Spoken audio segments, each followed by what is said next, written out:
Ow. Ow. Oh, I split my lip. Oh, that's so... Ow. Ouch. Okay then, let's get started. So I live in Ontario, right? And our restrictions are the most restrictive in all of North America. So basically the police have the authority to stop just anyone who is outside of their place of residence and ask why they're there, and if it's not essential, then they can be charged. Unfortunately, most police departments are like, nah, we're not going to pull people over for no reason. So that's good. Playgrounds are shut down. They actually went into individual shopping malls. Like at Walmart, all the non-essential sections are closed. So basically, if you're not going there to buy food, you can't buy anything. All the craft sections are closed. There's nothing I can do. So,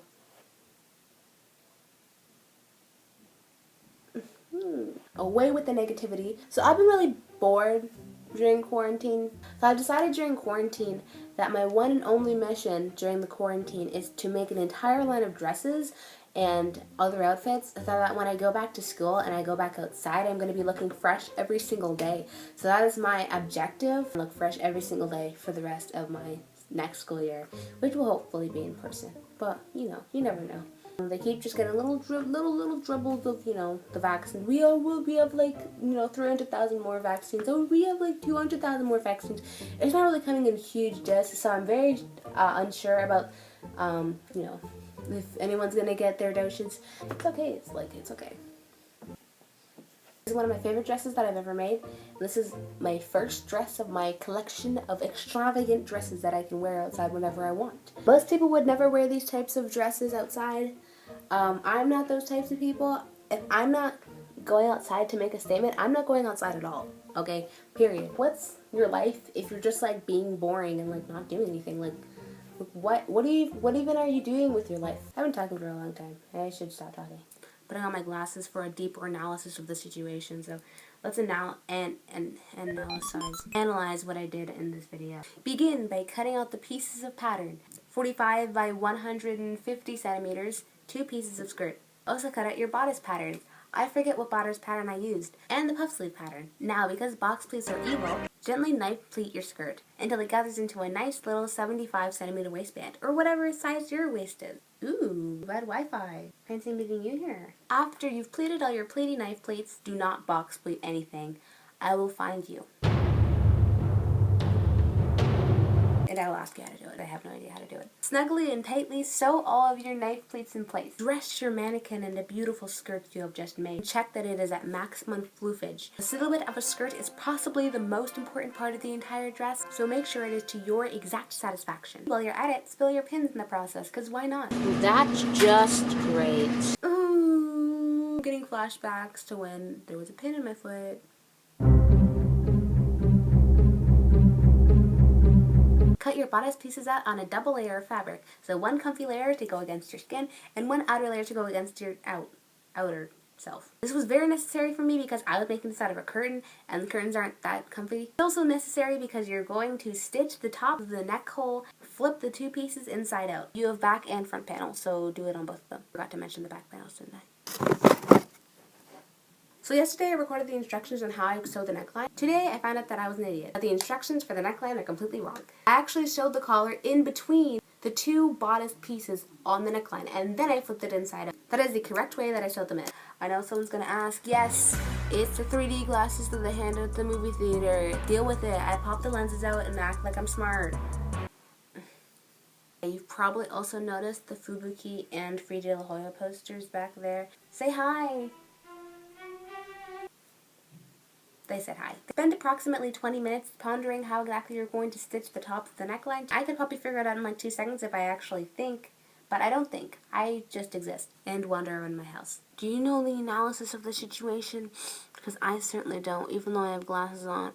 I'm not all that smart all the time. Find exactly 1 piece of scrap paper in your entire house and use it to trace the neckline and draw on the collar. Place your custom made collar onto the piece of the same fabric. Now, with the teeny tiniest little pair of scissors you can find, cut 2 of one side of the collar, so you'll have 4 pieces in total. Not 10, 4. cut it a little bit bigger. Just keep in mind that you're going to be turning it inside out once you stitch the bottom of it. Give yourself as much allowance as you need, because one thing I've learned in sewing is if you make it too small, sew together the bottom and side bottom edges, leaving the top edge open. Lady throws away boyfriend's demon slayer figurine. He breaks up with her instantly. Am I like awful for thinking this is funny? Like, it sounds like a Darman title. Lady throws away boyfriend's demon slayer figurines to make space.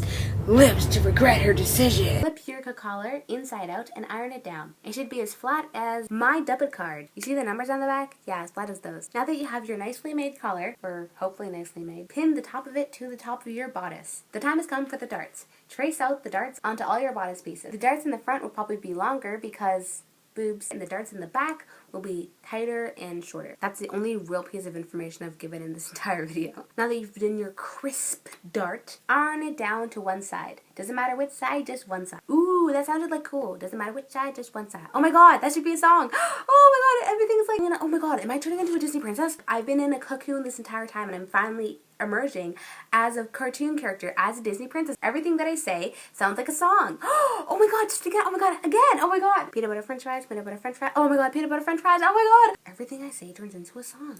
Hair cream and jelly beans, hair cream and jelly beans. Oh my god, this is so cool. Repeat the same step with bigger darts on the front panels and iron it down to one side. Iron it down to one side. Doesn't matter which side, just one side. Now I did something that is going to shock all of you. I finished my seams. I know, it's crazy, right? There was a crisp. Who the hell made the word crisp? It's so hard to say. I'm gonna say crisp. I'm gonna replace it with crisp because crisp crap. There was a crisp seam along the inside of my garments. Just take a moment to appreciate these crisp seams. Look at those crisp seams. Crisp seams. Oh my god, guys, check this out. Looks like I have like powers or something. That's so cool. I am the sewing master. Now pin everything to your dress form, or if you don't have a dress form, pin everything to your form. Just make sure not to prick yourself because that's very painful. While you're admiring your look, do whatever this is. After you're done with the skirt and the bodice, it's time to move on to the accessories. These are the things that are not required for modesty purposes, but we add because they're pretty. Start by cutting out a belt. Your belt needs to be as long as your waist and a little bit thicker. Pretty thick. Like thick with like 2 C's, not too thick, but not too little thick. Then fold it in half and iron it down. Bring it to your sewing machine and pierce through the side of the garment. As dawn approaches, a sunburst raspy cricket returns home full and satisfied. Now open up the belt and press open the seams. I don't know why I said seams, there's only one seam. When you're done pressing open your belt, measure it on your mannequin to see how you like it. When you're satisfied, pierce the belt through the bottom of the bodice, then stitch in place. Once you're finished, you're going to want to make another, this time less thick. I'd say thick with 1 C this time, because these are going to be the tiny arm belts that go on the bottom of the puff sleeves. While you wait for your tiny arm belts to dry, ruffle the top of the puff sleeve. Now for the bows. To make the bows, go watch the tutorial that I've intricately placed in the description. I didn't come up with it. Bow making montage. Once you have made 1 big bow for the belt and 2 tiny little bows for the tiny little arm belts, sew the top of the dress to the bottom of the dress. How could I forget that? Once you have stitched everything in place, sew the bow to the side of the belt or anywhere you want on the belt. Then sew the 2 little bows onto the 2 tiny little arm belts. I don't look smart anymore. Now that you have all the pieces dismembered means like taken apart. So I guess like all the pieces are membered. After you have everything sewn together, except the sleeves, sew on the sleeves. Then sew on the zipper. And then you're done. Fun story though, while I was sewing on the zipper, to either go finish this dress or go to hell. My mom told me that I wasn't allowed to sew because I was like grounded or something. I was not supposed to be sewing and I knew I only had to add the zipper left, so I was like, I'm gonna risk it. I'm gonna go. So she went to the store and I rushed down to the basement with like, I didn't know how long, but I just set a time on my phone. I'm like, oh my god, I better finish this zipper. And guess what? I finished sewing in the zipper, and just as I was running upstairs, literally 10 seconds later, my mom came home. I have been close to death and survived. So I don't want to brag or anything, but I'm pretty cool. I don't mean to brag or anything, but this is like real Disney merch. It was like $60, and it was one of the best purchases I've ever made in my entire life. Whoever designed this, thank you so much. I love you, Alice. Now here's the montage of what it looks like.